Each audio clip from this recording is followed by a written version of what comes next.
I still remember that Monday morning like it was yesterday. The rain was coming down in sheets, turning the parking lot into a maze of puddles that reflected the grey sky above. I paid the taxi driver, thanking him quietly as I grabbed my purse and laptop bag. The moment I stepped out, I saw him. Mr. Henderson was standing near his usual parking spot, holding his briefcase over his head as a makeshift umbrella. He'd just gotten out of his black Mercedes, and he was staring at me with this look of confusion. I felt my stomach drop even before he said anything. "Jennifer." His voice carried across the parking lot, despite the rain. "Why did you come in a taxi today? What happened to the car we gave you for your promotion?" I opened my mouth to answer, my mind racing through possible explanations that wouldn't make me sound irresponsible or ungrateful. But before I could form a single word, I heard another voice behind me. "My mom uses that car now. Derek." My husband. He'd walked up with his usual Monday morning coffee from the shop across the street, smiling like he'd just made the most reasonable statement in the world. His tone was casual, friendly even, as if he'd simply mentioned what he had for breakfast.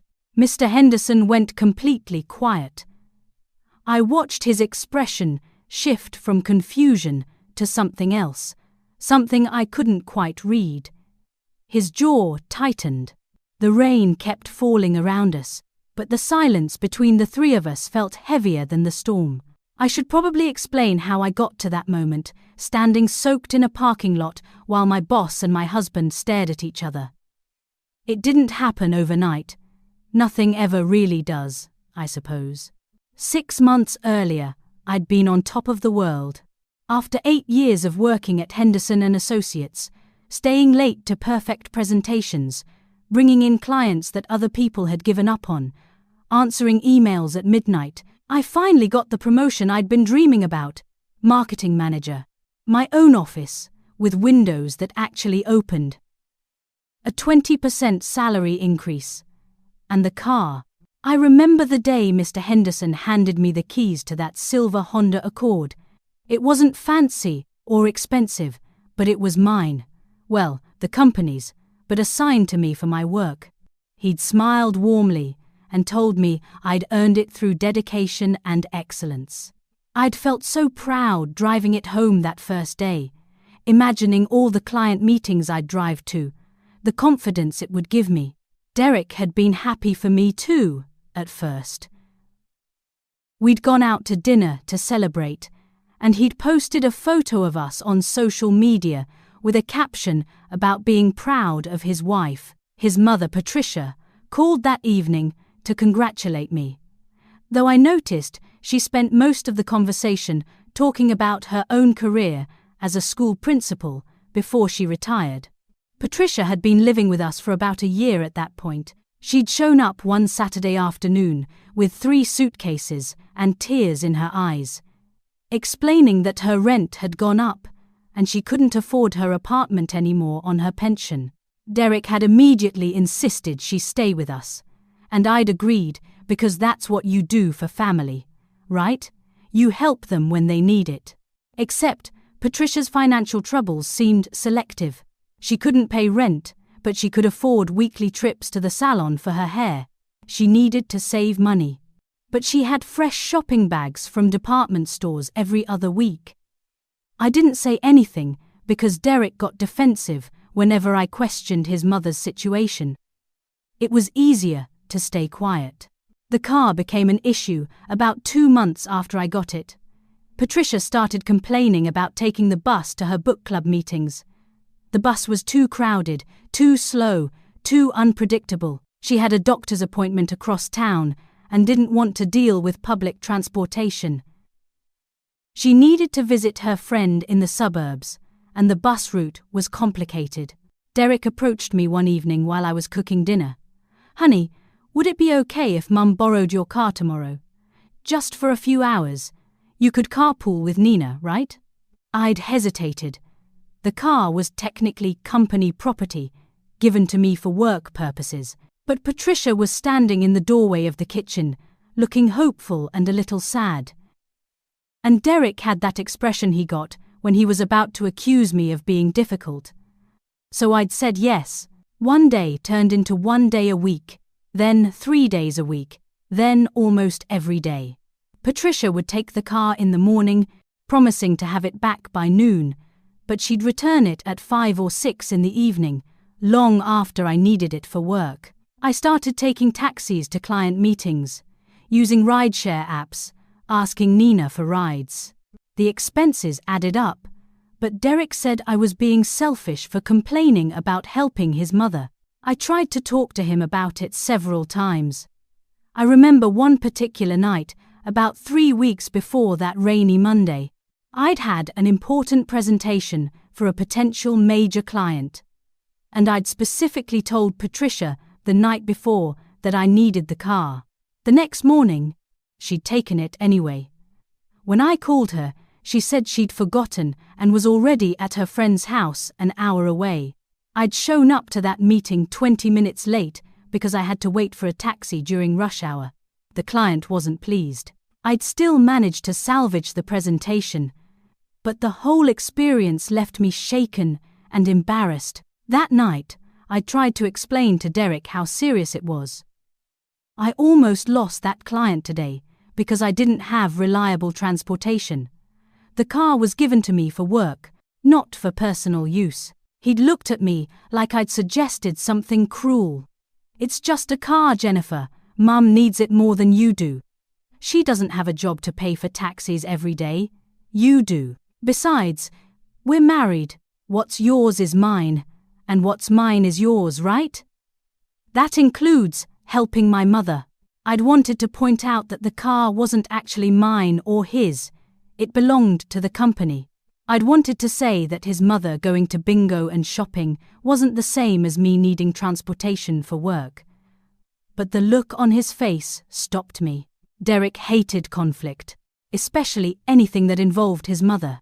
If I pushed too hard, he'd shut down for days, sleeping on the couch and giving me the silent treatment until I apologized. So I'd swallowed my frustration and told myself it was temporary. Patricia would get back on her feet eventually. Derek would see reason. Things would get better. They didn't get better. They got worse. And that Monday morning in the rain, standing in the parking lot with Mr. Henderson staring at Derek, and Derek smiling like nothing was wrong, I realized that my silence had led us here. To this moment where my professional reputation was being damaged because I'd been too afraid of being called selfish to set boundaries in my own marriage. Other employees were starting to arrive, slowing down as they walked past us, sensing that something significant was happening. I felt exposed, humiliated, caught between my husband and my boss, with no good explanation that would make any of this sound reasonable. Mr. Henderson finally spoke, his voice measured and calm, but carrying an edge I'd never heard before. "Derek, Jennifer, I'd like you both to come to my office. Now, please."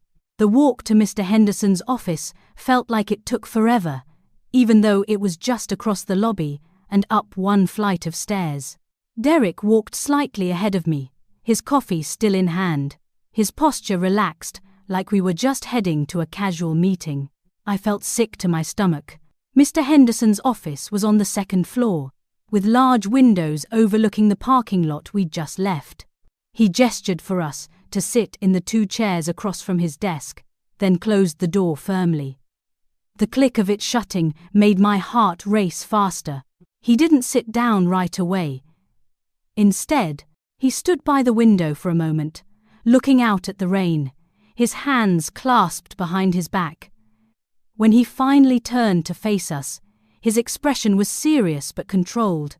"I'd like a clear explanation of what's happening with the company vehicle assigned to Jennifer," he said, looking directly at Derek.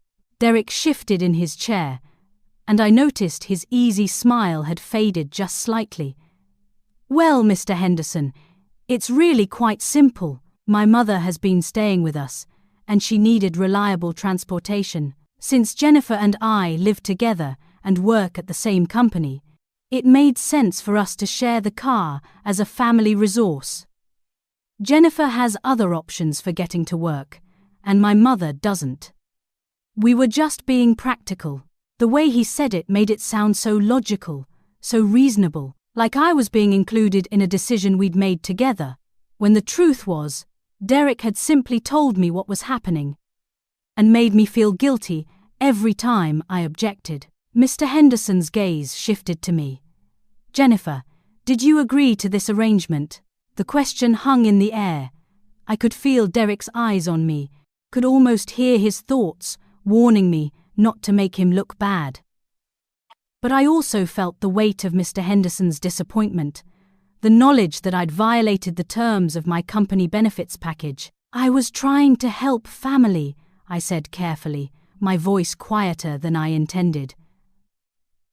But I know it wasn't the proper thing to do with company property. Mr. Henderson nodded slowly, then turned his attention back to Derek. The vehicle was assigned to Jennifer specifically for her role as marketing manager. She has client meetings, site visits, and other professional responsibilities that require reliable transportation. The car is not a family vehicle. It's a company asset tied to a specific employee and a specific job function. Derek's jaw tightened. With all due respect, sir, Jennifer is my wife. We live in the same household.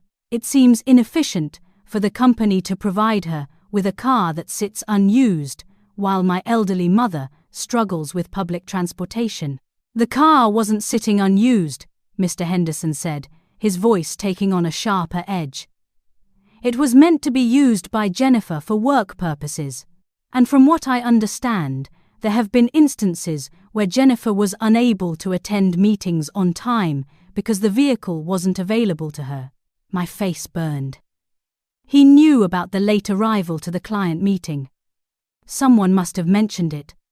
Or maybe he'd noticed it himself. I felt embarrassed and exposed. I remembered that meeting so clearly, how I'd rushed in with apologies, my hair still damp from the rain because I hadn't had time to fix it after the taxi ride. The client, Mr. Brennan, from Coastal Designs, had checked his watch pointedly when I arrived. I'd spent the first 10 minutes of the presentation trying to recover from that bad first impression, overcompensating with enthusiasm and detail.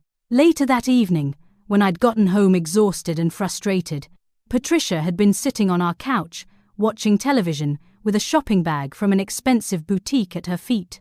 She'd used my car to go shopping, while I was scrambling to salvage an important client relationship. Derek had found me crying in our bedroom that night. But instead of comforting me or acknowledging the problem, he'd sighed and said, "You're always so stressed about work. Maybe you're taking this promotion too seriously. Mum needed to pick up a gift for her friend's birthday. It's not like your meeting was life or death." Sitting in Mr. Henderson's office now, I realized how many times Derek had minimized my career, my stress, my needs. It was always about what his mother needed, what made sense for his mother, what would make his mother happy. Mr. Henderson continued, addressing Derek with unmistakable firmness. "This matter will be reviewed by HR formally. You work in that department, Derek, so you should understand better than most that company property has specific use guidelines. Jennifer, I'm instructing you to ensure the vehicle is back in your possession by end of day today. For work purposes only. Is that clear?" "Yes, sir," I said quickly. Derek's face had turned red. He nodded stiffly, but didn't say anything. "You're both dismissed," Mr. Henderson said, returning to his desk and opening his laptop, effectively ending the conversation. Derek walked out of the office quickly, and I followed, my legs feeling weak. In the hallway, he finally turned to look at me, and the anger in his eyes made me take a step back. "We'll talk about this later," he said through gritted teeth, then walked away toward the HR department without another word. I stood there for a moment, trying to collect myself. My hands were shaking. Nina appeared at the end of the hallway, clearly having been watching for me. She rushed over, her dark eyes full of concern. "What happened?" she whispered urgently. I shook my head, not trusting myself to speak without crying. Nina linked her arm through mine and guided me toward the stairs. "Come on. Let's get you some coffee." We went to the break room on the 3rd floor, away from most of the morning crowd. Nina made me sit down while she prepared 2 cups of coffee, then sat across from me at the small table. "Jennifer, talk to me. What's going on with the car?" So I told her. Not just about the meeting with Mr. Henderson, but everything.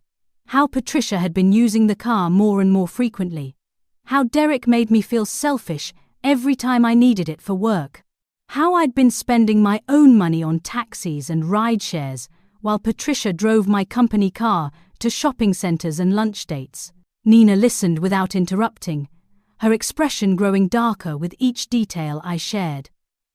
When I finished, she reached across the table and gripped my hand. "Jennifer, this isn't okay. None of this is okay." "I know," I whispered.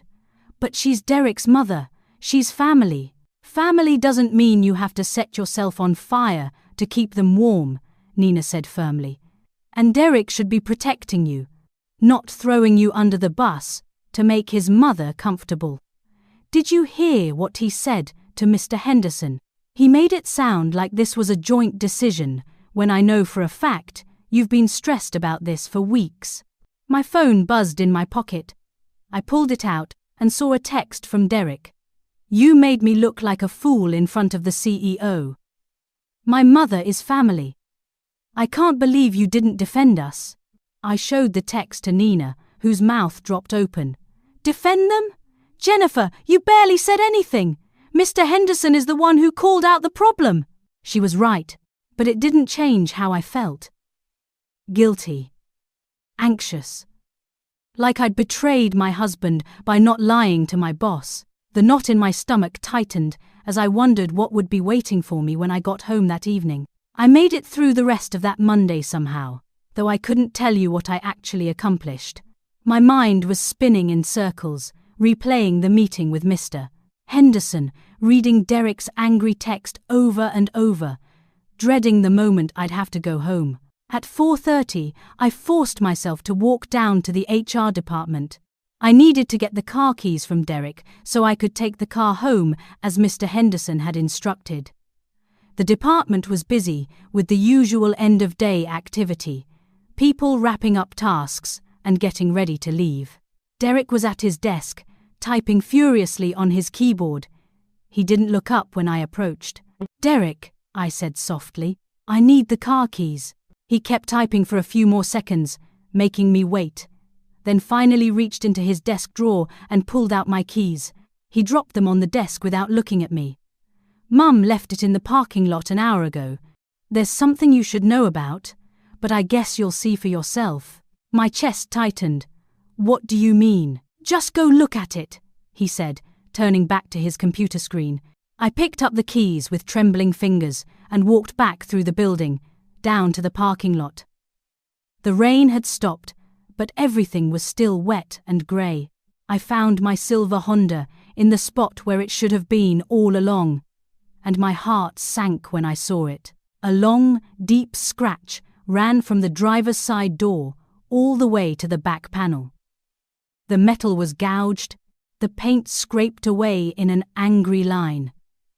And the front bumper had a noticeable dent, the kind that comes from backing into something solid. I stood there staring at the damage, feeling tears prick at my eyes. This company car that had been pristine 3 months ago, that I'd been so proud to receive, was now scarred and dented. I walked around it slowly, documenting the damage with my phone camera from multiple angles. This wasn't something I could hide or ignore. I drove home carefully, my hands gripping the steering wheel too tight. When I pulled into our driveway, I saw Patricia through the front window, sitting on the couch talking on her phone.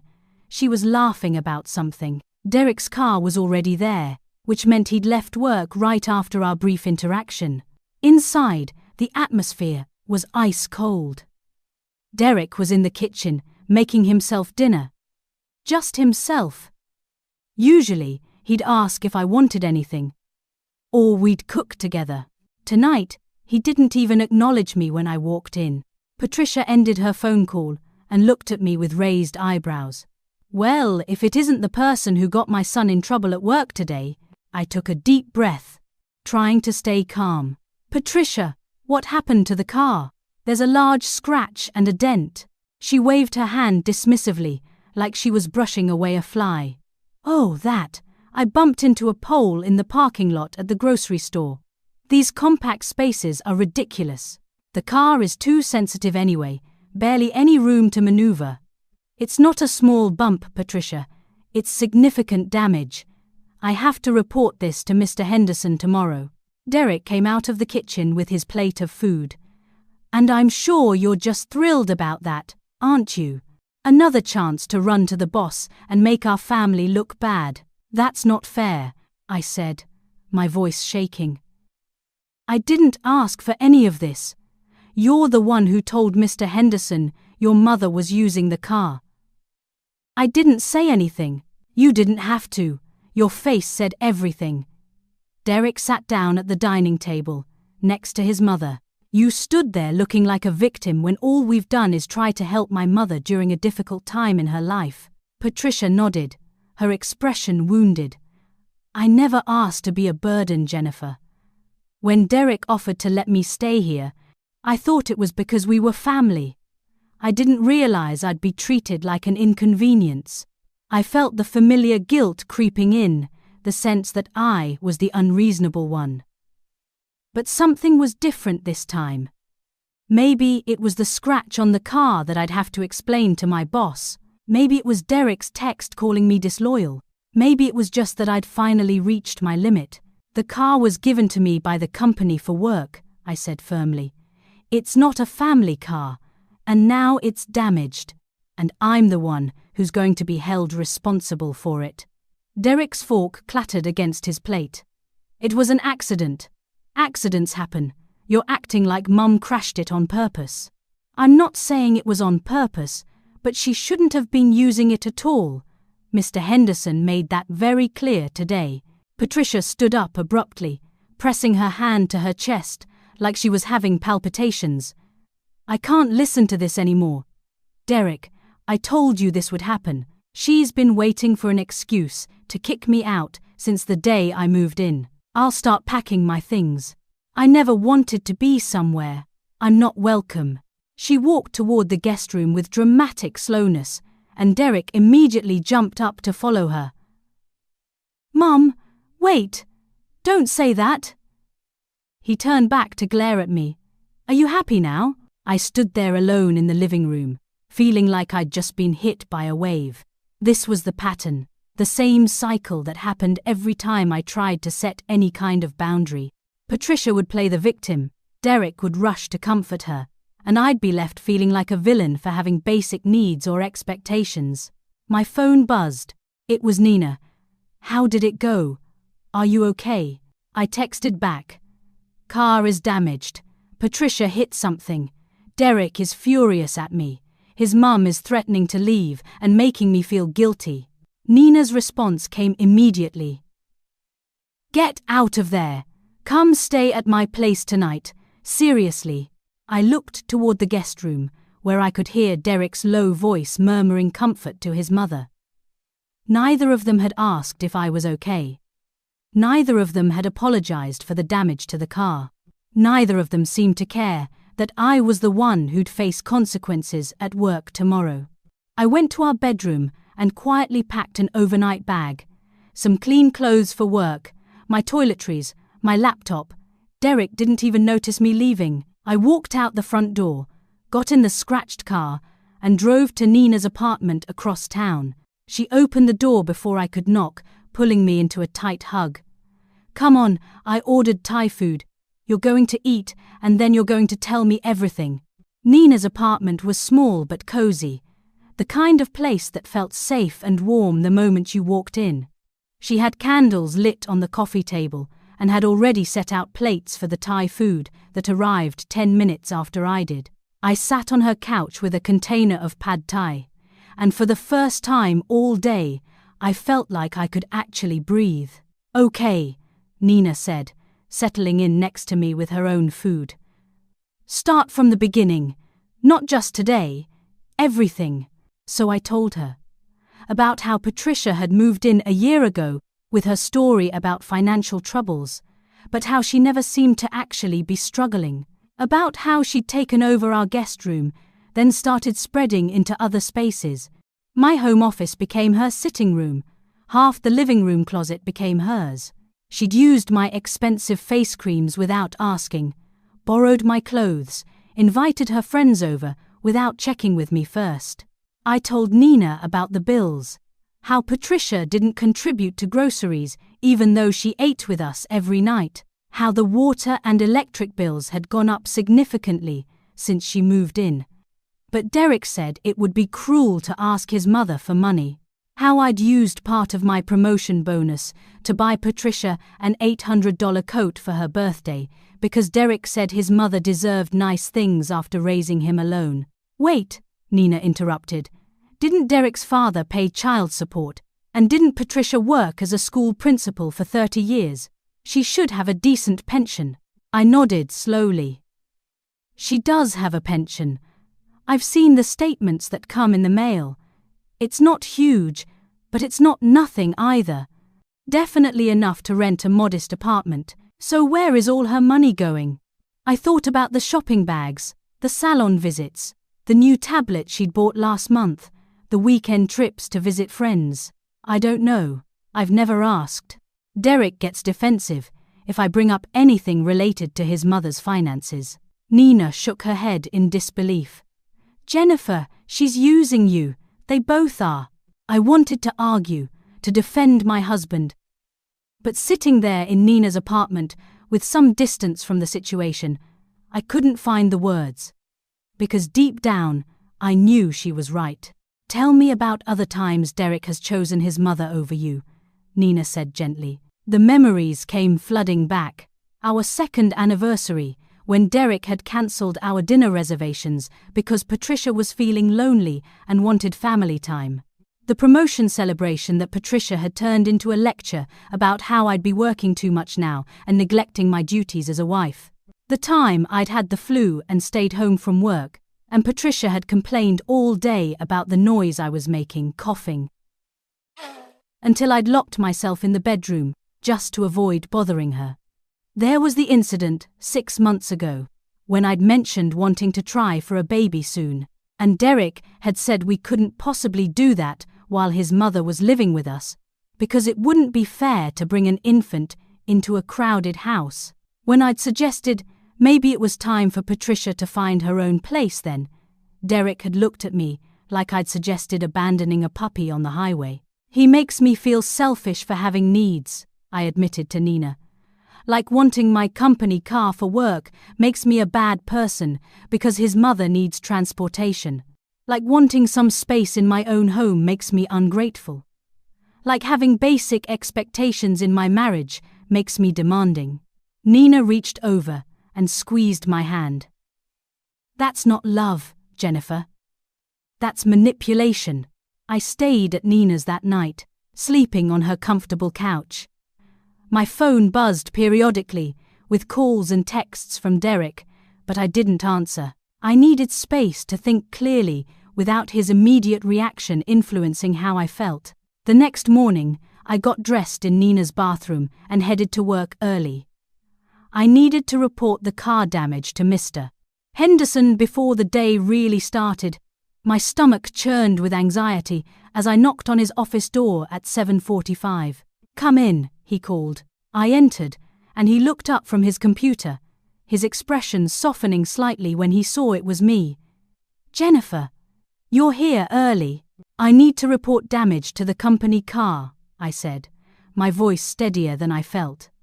"It happened yesterday while someone else was driving it." I showed him the photos on my phone. He studied them carefully, his jaw tightening with each image. "This is significant damage."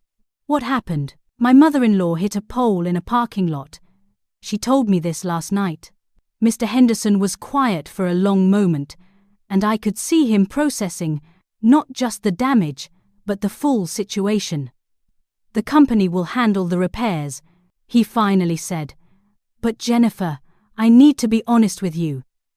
This reflects poorly on the responsible party, which in this case is you, since the vehicle is assigned to you. I expected it to be treated with care. The disappointment in his voice made me want to sink through the floor. I understand, sir. I take full responsibility. Do you, though? He leaned back in his chair, studying me with an expression that wasn't angry, but was definitely concerned. Because from where I'm sitting, it seems like you've been put in an impossible situation, and you're accepting blame for other people's choices. I didn't know what to say to that. He was right, but admitting it felt like betraying my marriage. The car will go to the shop today, Mr. Henderson continued. We'll arrange a rental for you in the meantime. And Jennifer, I want to be very clear about this. That rental is for your use only. If I find out it's being driven by anyone else, there will be serious consequences. Do you understand? Yes, sir. Good. Now go get some coffee and try to have a productive day. I left his office feeling humiliated and exhausted. The morning crawled by. I tried to focus on work, but my mind kept wandering. Around lunch, I saw Derek in the cafeteria. He was sitting with some colleagues, laughing at something someone said. He looked completely unbothered, like everything was fine. Meanwhile, I was falling apart inside. That evening, I went back to Nina's apartment instead of going home. Derek's texts had become more frequent and more urgent. We need to talk. You can't just run away from our problems. Mum is really upset. You're being cruel. But there was one text from Patricia herself that made my blood run cold. I spoke to Derek about using that rental car next week. I have some appointments. I showed the text to Nina, who looked furious. Are you kidding me? After everything, she still thinks she's entitled to your company cars. Derek must have told her about the rental, I said quietly. What are you going to do? I looked at the text message for a long time. Then I typed a response to Patricia, my fingers shaking slightly. The rental car is for my work use only, as Mr. Henderson specifically instructed. I won't be able to help with transportation. I hit send before I could second-guess myself. Within 30 seconds, my phone rang. It was Derek. I let it go to voicemail. Then Patricia called. Voicemail. Then Derek again. Nina looked at me with something like pride in her eyes. You just set a boundary. I feel sick, I admitted. That's normal. But Jennifer, you did the right thing. My phone buzzed one more time. Another text from Derek. Don't come home tonight. I can't be around someone who treats my mother this way. I stared at the message, and something inside me shifted. He wasn't asking if I was okay. He wasn't concerned about the stress I was under at work. He wasn't acknowledging that his mother had damaged company property. He was punishing me for saying no. Nina, I said slowly, do you know any good apartment listings? I barely slept that night, lying on Nina's couch with my phone face down on the coffee table. Every buzz made my heart jump, but I didn't look at the messages. Nina had convinced me to silence Derek's number, at least for the night, so I could get some rest. But rest didn't come easily when your whole life felt like it was unraveling. The next morning, Wednesday, I arrived at work at 8 on the dot. I'd stopped by my house while Derek was already at work to grab more clothes and some important documents. Patricia had been there, and she'd watched me pack with this cold, wounded expression that once would have made me apologize immediately. Instead, I'd simply told her I'd be staying with a friend for a while and left before she could start a conversation. At 9:15, my phone rang with an internal call. Mr. Henderson's extension. Jennifer, could you come to my office, please? I have Gloria Martinez from HR with me. My stomach dropped. This was it. I was going to be fired, or demoted, or formally reprimanded for the car situation. I saved the document I was working on and walked slowly toward his office, trying to prepare myself for whatever was coming. When I entered, Gloria was sitting in one of the chairs across from Mr. Henderson's desk. She was a woman in her mid-50s, with kind eyes and an air of someone who didn't miss much. She smiled at me warmly. "Good morning, Jennifer. Please, sit down. This isn't what you're probably thinking." I sat, my hands clasped tightly in my lap. Mr. Henderson spoke first. "Jennifer, I want you to know that what we're about to discuss is not punitive toward you. Over the past few days, some concerning patterns have come to light, and we need to address them properly." Gloria opened a folder on her lap. "We've reviewed the GPS logs from your company vehicle for the past 2 months. The system tracks all of our fleet cars for insurance and maintenance purposes. What we found was quite revealing." She turned the folder so I could see. There were printed reports showing locations and times. My eyes scanned the list. Valley View Mall, on a Tuesday at 2 p.m., when I was documented as being in the office for a team meeting. Riverside Casino, 2 hours away, on a Thursday. Multiple trips to a bingo hall, hair salons, a luxury spa. These locations don't correspond to any of your work responsibilities or client meetings, Gloria continued gently. And they all occurred during business hours, when you were verifiably at your desk or in meetings here at the office. I felt my face burn with shame, even though I hadn't been the one driving. I had no idea she was going to those places. Patricia told me she was going to doctor's appointments and visiting friends.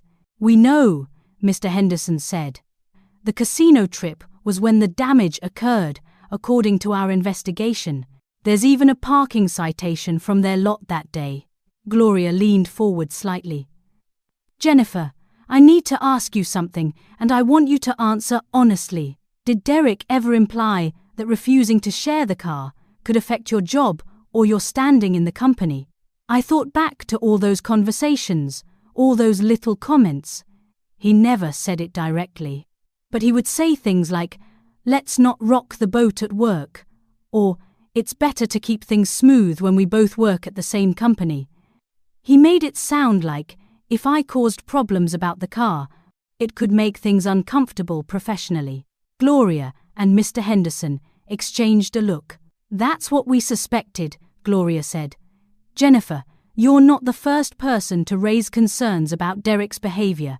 We've had other employees mention that he uses his HR position inappropriately, making comments about people's personal lives, giving preferential treatment to his friends. The situation with your car was the most concrete example we had to examine closely." My mouth went dry. "What does this mean?" "It means Derek has been given a formal warning about misuse of his position and a failure to understand professional boundaries," Mr. Henderson explained. "He's been explicitly told that any company property assigned to you is for your use only, and any further interference will result in serious consequences for him, not you. Additionally, your mother-in-law is banned from using any company vehicles going forward." I felt tears prick my eyes, but they weren't tears of sadness. They were relief, mixed with the exhaustion of carrying this weight for so long. "Your promotion and your standing here are not in question," Mr. Henderson continued. "In fact, I'm impressed that your work performance has remained excellent, despite obvious personal stress. That speaks to your professionalism and dedication." Gloria handed me a tissue, which I accepted gratefully. "Take a moment," she said softly. After I'd composed myself, Gloria went over some additional details about documentation and resources available to me through the company's Employee Assistance Program. Then they let me return to my desk. I made it through the rest of the day somehow. I saw Derek leave early, his face stormy with anger. He didn't look in my direction. That evening, my phone exploded with messages. "Derek, I can't believe you went to management behind my back. You've destroyed my reputation at this company. Patricia, you've humiliated my son and broken up this family. I hope you're proud of yourself." Derek, again. My mother is in tears. She's talking about moving to another state because you've made her feel so unwelcome. Is this what you wanted? I read them all while sitting at Nina's kitchen table. Nina read over my shoulder and made a disgusted sound. Notice how neither of them has apologized or taken any responsibility. It's all about how you've wronged them. She was right. There was no acknowledgement of the damaged car, the misused company property, the lies about where Patricia was going, just anger that I'd somehow betrayed them by not covering for their behavior. That night, I looked at apartment listings online. Nina sat with me, helping me identify safe neighborhoods close to work. I found a small one-bedroom, about 20 minutes from the office. It was modest but beautiful, with big windows and a little balcony. I could afford it comfortably with my promotion salary. I scheduled a viewing for Saturday. Over the next few days, a strange calm settled over me. Derek continued to send angry messages that I didn't respond to. Patricia called repeatedly.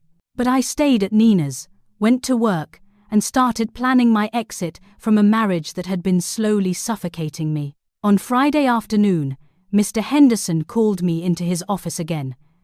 I went willingly this time, no longer afraid. Jennifer, I have a proposition for you, he said, gesturing for me to sit. Please hear me out completely before you respond. I nodded, curious. We're opening a new branch office in Riverside, about 45 minutes from here. We need someone strong to lead the marketing department there. Someone I can trust to build the team and establish our presence in that market. I'd like to offer you the position of marketing director. My breath caught. Marketing director? The role comes with a significant salary increase, better benefits, your own dedicated parking spot, and a new company car that will be registered solely in your name with explicit documentation that it's for your professional use only. He paused. There's also a relocation stipend if you choose to move closer to the new office. I'm not telling you what to do with your personal life, Jennifer. But I want you to know you have options and the company's full support.